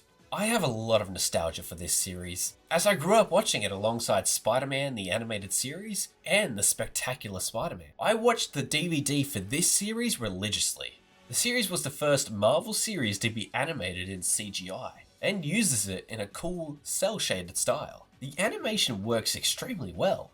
Spidey moves like an acrobat, and is so agile he can keep up with a highly trained ninja. The series aired on MTV, and being on MTV allowed the creators to tell much more mature storylines.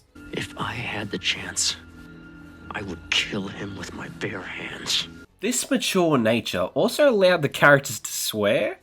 Holy crap! Damn it! I've heard her midterm is a real bitch. And allowed the show to get very violent. Such as Dr. Connors going so far as the Lizard that he ends up dying. An episode where a fangirl becomes obsessed with Spider-Man and tries to kill MJ, which I think may have inspired Amazing Spider-Man 2. With the episode ending where she drops several stories to the ground. An origin story for Electro that deals with bullying and harassment that definitely scarred me as a kid. And of course, a series finale where Spidey is brainwashed into believing that MJ has been murdered by Kraven, so he tries to kill Kraven himself. I'm gonna rip you apart, Kraven! Before realizing what's going on and goes after the real culprits, who brainwash him again into throwing his other love interest, Indy, off a roof. With Indy in critical condition, Peter can't live with a great responsibility anymore and promptly gives up being Spider-Man. So it's time for me to say goodbye, Spider-Man. And that's how the show ends, making it our second Spidey show so far to end on a cliffhanger. Series director Brendan Vietti, who also worked on Young Justice, stated that he pitched a Mysterio storyline for season 2 and really hoped that they got to do more with Kraven and include Vulture in season 2 as well. Considering that there weren't many comic villains in the first season, apart from the aforementioned Kraven and Electro, as well as Silver Sable, the Lizard and Kingpin. This Kingpin might prove that this show is part of a shared universe though, as Michael Clark Duncan reprised his role from the 2003 Daredevil film, and the character's look is also based off him from that film. The X-Men also get a mention, so that means that they exist somewhere in this world as well. I bet the X-Men get to go to parties. Other than the villains, our main characters are great as well. Peter, Harry and MJ have great banter. I met someone. He's not kidding. I don't think he is. I just wanted to take my time with this one. Can I ask you a question? Who are you and what have you done with Harry Osborn? How about if I come late? He's not coming. I'm serious. He is so not coming. Yeah, unless later means Never. Hello? I said I'm coming. What am I, invisible? And they really do feel like friends. And Indy was such a fun new character and had good chemistry with Peter. How about to swing by campus? Well, swing your butt over to Empire 1. I've got something very hot and juicy for you. If you're interested. Hot and juicy. Peter himself is great here as well. Despite the show being more mature, their version still keeps true to the character of Spider-Man. Even his worst qualities, as the plot of the first episode centers around people protesting on Peter's college campus, because the university partnered with Oscorp to demolish their homes so that they could build a new science center there. The people are protesting because they don't want to lose their homes and can't afford to move anywhere else because they're on low income and are struggling to get by. One of the people living there decides to take matters into his own hands and becomes Turbojet, robbing from billionaires and stealing high-value items, and either donating the money he gets from selling them. Thanks to an anonymous donation, the Villeroy Towers Defense Fund is up to $1 million! Or leaving it for the police so that his neighbors can get the reward money and fight to save their homes. Now they'll use the reward money for their fight with the university. Instead of being understanding of his circumstances, Spidey is very antagonistic towards Turbojet and is very close-minded in hearing someone else's point of view on the subject, which is not like him, especially because nearly every other villain he encounters, he tries to reason with. I think I can help you. I know all about your experiments. Max, it doesn't have to be like this. I know what it's like. Why do you care? I just do, okay?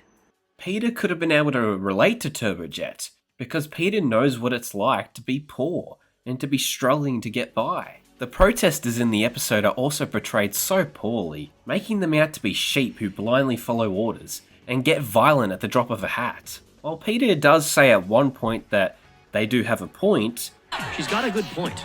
He still has no empathy for their situation. And also, we can't have the villain be right, so they had him put civilians in danger and say mean things. Wow, I thought they're the ones you said were stupid for making you a hero. What? You did say that, didn't you, Wyler? How you had to take care of things because they couldn't? In the end, the protesters are forced to give up their homes because Harry donated a priceless item to their relocation fund. And it's treated as a good thing, but it's not. These people didn't want to leave their homes. We're just trying to hang on to our home. And then they were forced to because a billionaire said so. This episode obviously hasn't aged well. I don't even think that it was good back when it was made, but it's definitely worse now when university students protest to help others at the cost of their own safety. But hey, it is true to some of Spider-Man's character, as when his co-creator Steve Ditko was plotting stories in the comics, he made his hatred of protesters known. If you want to know more about that, check out this video by NerdSync. Spider-Man the new animated series was extremely innovative for the time, and I would argue still kind of holds up, for the most part. While the animation definitely isn't the same quality as what we have now, it is still very fluid, and the use of shadows and shading gives this show an atmosphere that no other animated Spidey show that has been made since has been able to match, and frankly, I don't think they ever will. This Spider-Man will unfortunately most likely never be seen again. It's too bad, because it would be cool to see this cliffhanger be resolved. But as it stands, Spider-Man the new animated series is a very mature and very unique take on the wall crawler that you should definitely watch if you haven't already. Sure, it can drive you nuts when everything you believe in gets thrown out the window. But the fact is, things aren't usually black or white. And Spider-Man, well, some people love him, some hate him. And I guess Harry's just trying to figure it all out. Aren't we all? Spider-Man and his amazing friends. The year is 1981. Again, Super Friends is a smash hit for DC in the realm of animation, and Marvel really wants a piece of that pie. So they figured, hey, that works for them, so let's just copy their homework. And thus, they put into production a series based on Marvel's most famous superhero team. No, not the Avengers, not the Fantastic Four, not the X-Men. I am of course talking about the Spider-Friends. Who? Spider-Man was, and still is, Marvel's most popular and most profitable character. So the team behind the show wanted him at the forefront of a team of superheroes. The join Spidey in his team The producers chose Iceman from the X-Men and the Human Torch from the Fantastic Four, the latter of which Spidey has had a long-standing friendship with in the comics. The Human Torch wouldn't end up appearing. Some say it's because they couldn't get the rights to the Human Torch because there was a movie in development when the show was in production. And others say it was because they didn't want kids to copy the Human Torch by setting themselves on fire. One of Spider-Man's amazing friends was supposed to be the Human Torch, but we were afraid if kids saw a fiery body, they might get the idea that it's all right to play with fire. So we changed the Human Torch into a brand new character. I heard it was because they thought kids would try to imitate the Human Torch. Urban legend. Kids are too smart. They're not going to do something just because they see the Human Torch doing it on television. I would look good with an earring on my butt. Oh, here, let me give you my credit card number. Since they couldn't get him, they just came up with another fire-based superhero. Firestar!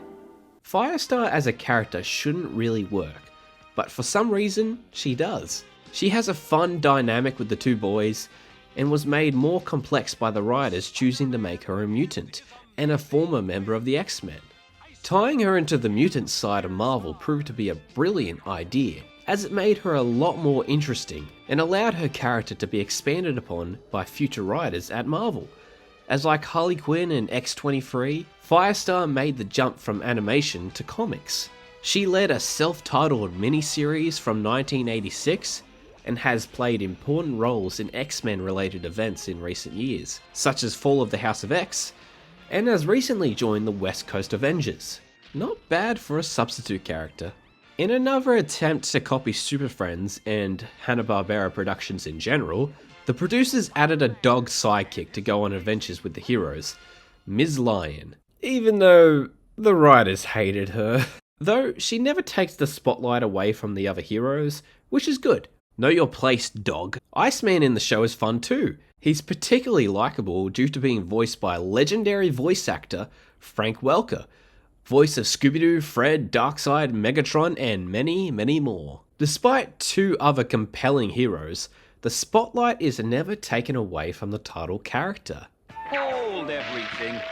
I thought I was the star of this movie. Spidey shines really well here as the leader of his team, and true to his character, Spidey and Peter do suffer a bit in the series, though not as much as other shows because he now has friends to help carry the burden of heroism. In the show, the Spider-Friends battle villains like Green Goblin, Loki, Mysterio, Red Skull, Magneto, Doctor Doom, and of course, our good old pal, Kingpin. The show also doesn't feature as many non-comic villains as some of the previous shows I've talked about, but there are a few. The most notable of which is Video Man, a video game monster created by Electro, who proved to be such a threat that he had to be captured by Miguel's Spider Society and Across the Spider-Verse. In addition to the villains, we get appearances from other Marvel heroes, like Iron Man, Doctor Strange, Cap, Thor, Hulk, Daredevil, and the X-Men, and many more. This is our other new member, Wolverine. How you doing? Want a piece of fruit? Why is Wolverine Australian? That is so unrealistic. The big debate around this show, though, is the question of whether this show and the 1981 Spider-Man show are connected. And the answer to that is, I don't know. Both shows use the same John Romita design for Peter, and the Marvel Wiki places them both in the same universe. Though there are some differences, some inconsistencies here and there, I think it might just be a situation where if you want them both to be canon, that's fine. And if you don't want them to be canon, that's fine too. But come on guys, we all know that the 1981 show isn't canon to Amazing Friends, it's canon to the DC universe. My luck, someone's using the phone booth.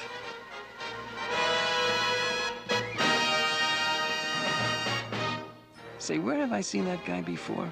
This show also follows in the footsteps once again of the 60s show and the 1981 show by being racist. This show is kind of everything I wish Ultimate was. A Marvel team-up show where Spidey is front and center with some compelling teammates who feel like actual friends to Spidey. Heroes who are compelling on their own, but work well with Spidey as well. The team dynamic in the show was written so well that Marvel has reunited the Spider-Friends many times in the comics since the end of the show, and I can see why. Spider-Man and his amazing friends shows off the strength of the Marvel Universe.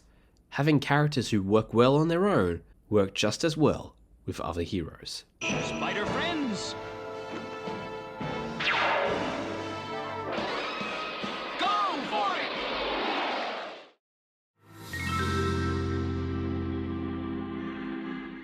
Now, originally, I was just going to do this review as a short when the show came out, but friend of the channel Tom Critic convinced me that this video wouldn't be complete without talking about this show. So I conceded and I am including it here. After many failed attempts to launch a live-action Spider-Man franchise without Peter Parker, Sony has finally cracked the code and given us Spider-Noir. While the series does still technically follow Peter Parker, this version is vastly different to our usual friendly neighborhood Spider-Man. To cement the fact that this Spider-Man is different, the writers had him change his name to Ben Reilly, which is usually reserved for Scarlet Spider, and his superhero identity is changed to the Spider, which harkens back to the pulp heroes of the 30s and 40s, like the Shadow, the Phantom, and the Spirit. Though there are definitely other reasons as to why they decided to change his name, particularly legal reasons. What I loved most about this show is the aesthetic. Just the atmosphere of this alternate 30s world, and the presentation of showing the series in both black and white and colour was masterful. The special effects are also fantastic. They are used sparingly because they cost a lot, but when they are used, it's incredible. The cinematography and production design are also incredible. There are shots in here that are just so gorgeous to look at, thanks to cinematographers Darren Tierman and Peter Deming. The costumes by Tracy G.T. Field are also incredible and go a long way to legitimize this 30s world. From every creative angle, costume, hair and makeup, the set, and Darren Tiernan has done extraordinary work with the camera. It's been pretty special. The performances are top notch too. Lee Jen Lee, Brendan Gleeson, Lamorne Morris, Karen Rodriguez are all spectacular. And of course, we got classic cageisms in here. What more can you ask for? Do I need to remind you that you're lying on your stomach with a bullet stuck in your ass? Hey, Dr. Collins, where the hell have you been? I'm losing my mind back here. Hey, you're not Collins. What's going on? It's crazy to me that they kind of reuse the whole Spider-Man's blood/DNA being needed to save a villain's life plot from Amazing Spider-Man 2 and the cure the villain's plot from No Way Home, and somehow do a better job than both of those films. I was also worried from the first episode that we were getting another Marvel series where the hero has given up and we would have to wait multiple episodes to see him in the suit again. Thankfully, that only lasts one episode, and he's back in the suit by episode 2. Though with an inner conflict about whether he should be in the suit or not.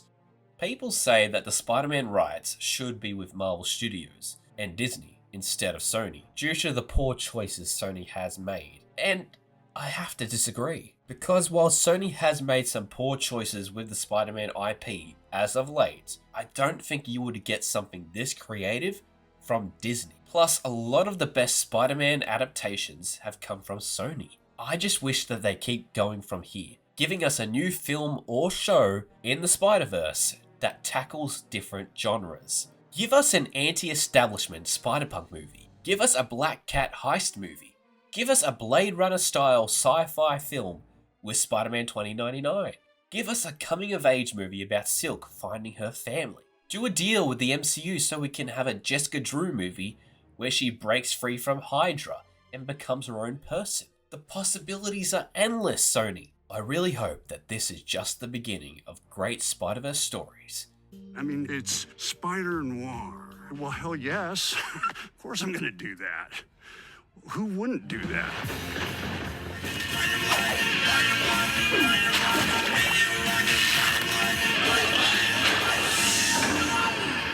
In the 90s, cartoons based on superheroes were all the rage. They had been popular before, but it was the first time networks let creatives treat the material with such a level of maturity that had not been previously seen. Chief among these networks was Fox Kids, which led the way in this new wave of superhero cartoons, experiencing tremendous success with Batman the Animated Series and X-Men the Animated Series. The network wanted more superhero cartoons to fill out their programming schedules, and so they turned to Marvel's most popular superhero, Spider-Man. John Semper Jr. was hired as showrunner after the previous one was fired during production. Semper loved the comics and sought to bring a faithful version of the comics to the silver screen, and was incredibly innovative in how he adapted each story. In fact, a lot of Semper's storytelling for this show became the blueprint for future Spidey cartoons and movies. This show is very special to me, because like I said before, I grew up watching the DVDs of this show on repeat. The show made me fall in love with the character of Spider-Man and the richness and relatability of his stories. The show introduced me to other heroes from the Marvel Universe, like Captain America, Iron Man, War Machine, and Daredevil. This show is probably the reason why Daredevil is my favourite Marvel hero besides Spider-Man and Spider-Woman. And eventually when I watched the whole series when I was older, I discovered the episodes featuring Doctor Strange, Blade, Punisher, the Fantastic Four, and the X-Men. And these X-Men episodes act as crossovers with that show. And the appearance of Iron Man and the Fantastic Four from their respective shows helped cement this as a shared universe. Perhaps the first Marvel shared universe outside the comics, even though there are a lot of continuity errors here and there. But perhaps the most important hero besides Spider-Man himself in this show is Black Cat, who was perhaps the most different from her comics counterpart. In this show, she was kind of made into a combination of Gwen Stacy and Captain America. When she's Felicia Hardy, she was given a similar personality and made a love interest to Peter, like Gwen was. And when she's Black Cat, she was given the same super soldier serum as Captain America. She's also not so much a thief here, as that was something that she was forced to do. And she's also in love with Morbius. Hey, you know, when it's Morbin time. You would think that all of this would make her a convoluted character, but somehow it really works. Look, I'm the kind of person who likes when Catwoman is both a thief, but will also help Batman fight crime, because not only does she care about him, but she also cares about the downtrodden people of Gotham. And I think the same goes for this version of Black Cat. You don't seem to understand, Spider. I've been given this great power. I owe it to the world to give something back. Like you, I want to do good things with it. Her and Spidey also have great chemistry together. And some of the best episodes of the series, in my opinion, are ones that involve Felicia. Spidey himself is phenomenal in the series. This Spidey went through hell. He is tested and tortured time and again in this series. And the performance of Christopher Daniel Barnes really sells the anguish and pain that he goes through. He wants to quit being Spider-Man so many times throughout the series, but he manages to stay strong and keep moving forward. He never lets those losses that he endures define him. And he never lets it stop him from being a true hero and a role model for everyone. I hope you'll change your mind about taking pictures of Spider-Man, Peter. I've never been more convinced in my life that Spider-Man is a true hero. I know his job's not easy, but he's exactly what this city, this world needs right now. I hope he never gives up. Okay, Mr. Robertson, consider my mind changed. Though I do have to admit, I have kind of lost a bit of respect for Christopher Daniel Barnes, because as it turns out, he posts AI-generated content. So, yeah, that's very disappointing. But enough about the heroes. What about the villains? Oh boy, does this show have villains.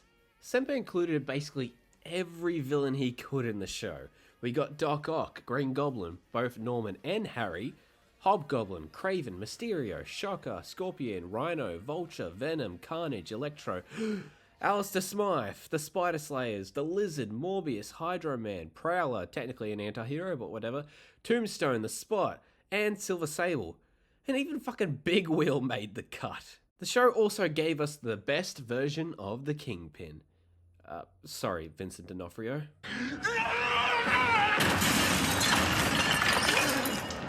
While this series wasn't cancelled per se, it wasn't picked up for more episodes either, leaving the series on a pretty massive cliffhanger.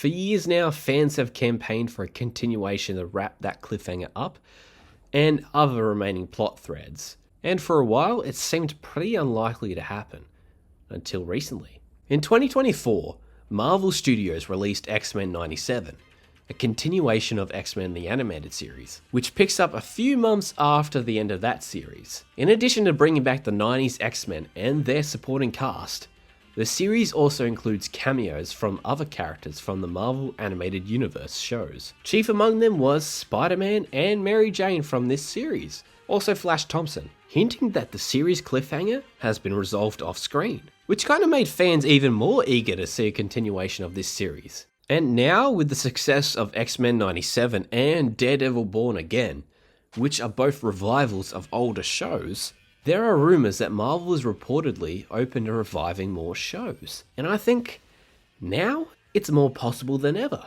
Though I think there should be some conditions for it. One being that Christopher Daniel Barnes deletes all of his AI slop.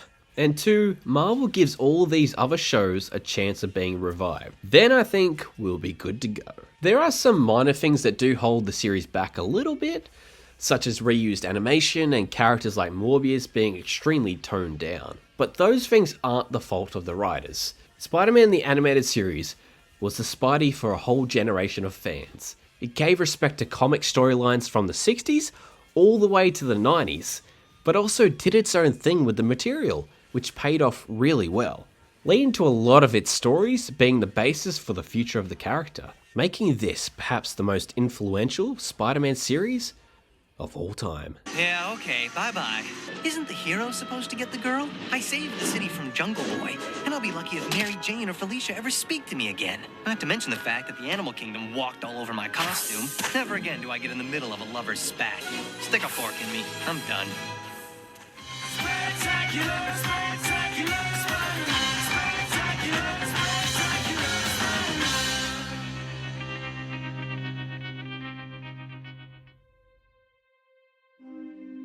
There are pieces of art that you see in your life, whether it be a painting, a book, a film, video game, or a TV show, or whatever, that have such an impact on you that you often have trouble putting into words exactly how much it means to you. And for me, the Spectacular Spider-Man is one of those. When I grew up, superheroes were everywhere in animation, and it was something that could be enjoyed by both kids and adults. The Spectacular Spider-Man brilliantly executed this approach as well, having incredible action for kids, but also having deep and complex storylines that adults could see and empathize with. The show was helmed by Greg Weisman and Victor Cook, two animation legends. If there's an animated show or movie you like from the past 20 years, there's a chance that they've worked on it. Weisman and Cook split the series into multiple mini arcs across its 2 seasons, arcs that reflected what Peter was learning in school and how those lessons would relate to his adventures as Spider-Man. The series is a masterclass of building up storylines and developing characters over multiple episodes. Every character here receives some sort of development or special moment. Even characters who you would believe are just based on high school stereotypes become well fleshed out characters. Up until this point, Spider-Man cartoons avoided using Gwen Stacy because she had become known for one thing: dying. Weisman and Cook decided to include Gwen and wrote her so well that she was no longer known for just dying, but for being an amazing character. I honestly think that the reason that Gwen was included in the Amazing Spider-Man movies was because the producers watched this show and saw how great she was. It's not the only thing that they would take from this show. While the designs for the show do take some getting used to, they do allow for the show to have its own identity and style. Because whenever you see these designs, you instantly think of the Spectacular Spider-Man. We also wanted something very, very unique. That's why we brought in Sean Galloway. He's got a style that you really can't say it looks like any other style. It was simple, elegant, looked very animatable, and also very appealing. The designs also allow for some really incredible animation. Josh Keaton's Spider-Man is iconic, and to me, is the best version of the character. When we cast Spider-Man, we were looking for something that could capture both sides of who that character is. There's Peter Parker and there's Spider-Man. So we had audition copy for both Peter and for Spider-Man. Josh Keaton can give us the heroic at the drop of a hat when we need it. He can give us the nervous little kid when we need that too, and everything in between. He has the most well-written quips out of all the Spider-Man. Yoo-hoo! Excuse me, can I come in this way, or do I have to break my own window? Is that an Oscar with my name on it? Yeah, I was thinking Emmy, but spiders can't be choosers. Oh, I got the thing on the thing. What do I win? You! I win me? That makes no sense. Where'd you come from? Mother Russia. By way of Mother Africa! 2 moms and still so ill-behaved? Oh my god, I can't believe this spectacular Spider-Man went woke. And I think that this Spider-Man is the most faithful to the core of the character ever put to screen. I can't give up.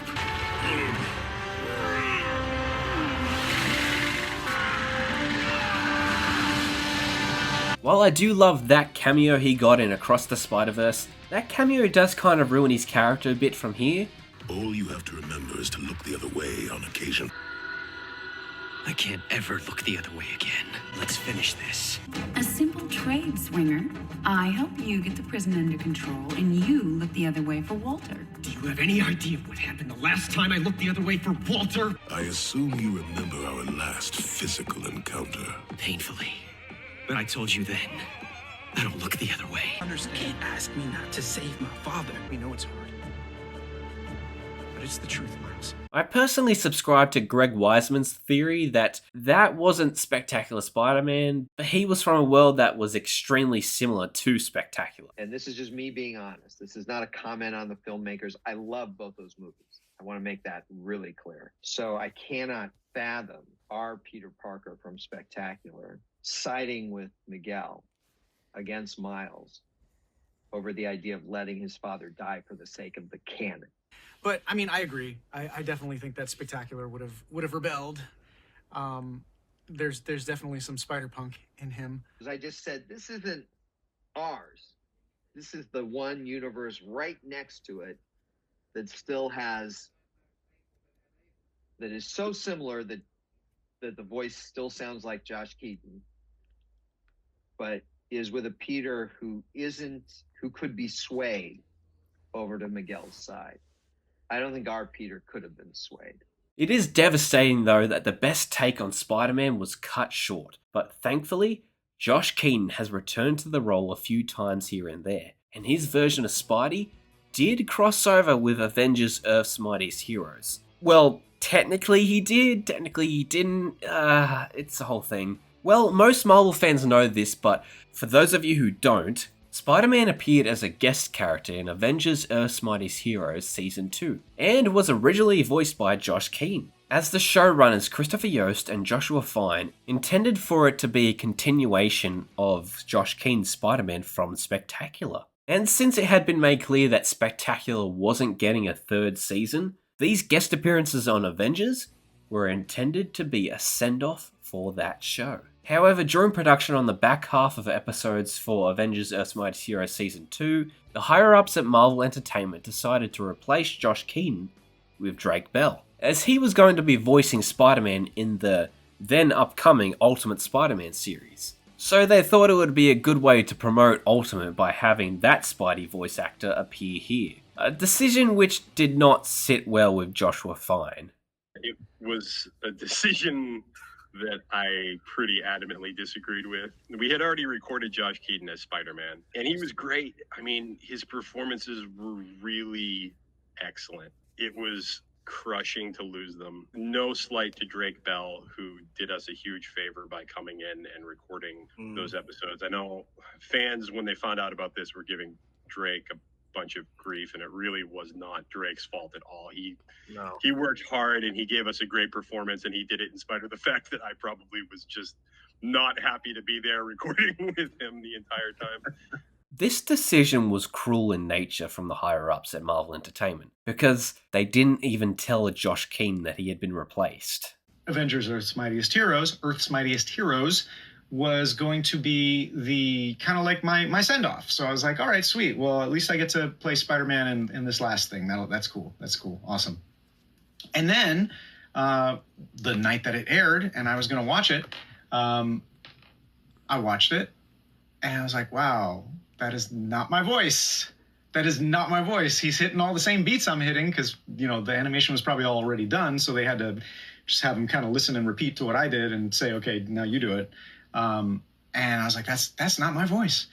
And then when I looked at the credits, it said Drake Bell. I was like, wow, okay. And then that's right around then is when they announced we're coming out with Ultimate Spider-Man and Drake Bell's going to play Ultimate Spider-Man. And I was like, that sucks. That sucks that they did that to me. Like, they could have at least called me so I wouldn't have gotten so excited. Though it would have been really cool to see the best animated Spider-Man interact with the best animated Avengers. Though Greg Weisman doesn't believe that the two shows are connected, but in my heart, and the hearts of many other fans, this Spider-Man is still the same one from Spectacular. Greg Weisman and Victor Cook have also gone on record multiple times saying that they had a 5-season plan for the series, with a total of 65 episodes in mind, and a couple of direct-to-DVD movies, with the planned series finale being Peter's high school graduation, and some of the movies acting as sequels to the series, showing Peter in his college years, and possibly culminating in his marriage to Mary Jane. And a lot of characters who were set up or made cameos in Season 2 would get expanded roles in these seasons and movies. But alas, these plans will probably never see the light of day, as Disney now owns the TV animation rights for the character, while Sony owns the rights for Spectacular. So if a new season was to be made, Disney and Sony would have to make some sort of deal to make it work. Which is not impossible because that's kind of what they did for the movies, but I think Disney is more interested in making their own Spider-Man cartoons other than reviving one of Sony's. But hey, that can't stop us from campaigning for it, because sometimes it works. The Spectacular Spider-Man is a generational run on the character, and is widely considered to not only be one of the best Marvel cartoons ever made, but one of the greatest superhero cartoons of all time. And rightfully so. Due to this, the show has had a massive impact on other versions of Spider-Man, and Josh Keaton's portrayal is also held up in the same regard as Kevin Conroy's Batman. Meaning, like Kevin, he's been brought back to voice the character in other projects including 8 video games, and has been brought on to voice other Spidey characters as a nod to his version. Well, with all that said, I think I've rambled on long enough as to why the Spectacular Spider-Man is the greatest Spider-Man show of all time. Our goal for this series is either ridiculously naive or ridiculously ambitious, or both, which is that we want this to be the Spider-Man series, the one that 20 years from now, people are going to look back and go, wow, that was Spider-Man. We're hoping to create a Spider-Man that will be a classic. This will be a show that'll be remembered 20 years from now as the ultimate Spider-Man show. Something that's both incredibly contemporary but incredibly iconic and classic.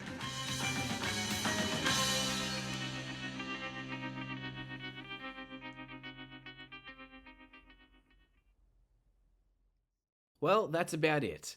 I want to say thank you for watching, especially if you have watched the whole video, because boy was this a long one. What is your favourite Spidey TV show? How would you rank all the shows? Let me know in the comments down below. So sound off in the comments and let me know what you think of the old webhead. Sorry this video is late. It took me a while to make this video because unfortunately in the middle of making it, I got a concussion while at my job. Oh, my head. You appear to have a mild concussion. And I needed time to recover. You can probably tell that in some of the recordings I have some energy, and in the others I don't. But like Spider-Man, when I get brought down, I always get back up, and I never quit. I never asked to be Spider-Man, and I never asked for these powers. I don't really think he wanted any part of being a superhero. Truth is, this is a part of me I wish never existed. I can't live with that burden any longer. I'm ready to chuck it all and give up being Spider-Man. Spider-Man, no more. Who amongst you has ever wanted to give up their superpowers? I have, because I've learned time and time again that with great power, there must also come great responsibility. I've spent a lot of time trying to figure out who he is, what side he's on. I don't know all the answers, but I do know one thing. He never turned his back when he could help. She's right. Spidey never did turn his back when he was needed. I can't give up.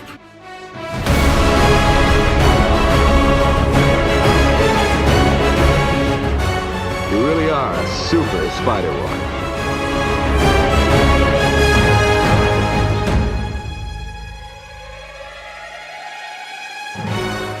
I want to make sure I'm ready for whatever comes next. If something tells me, you're ready. Spider-Man is who I am. My destiny.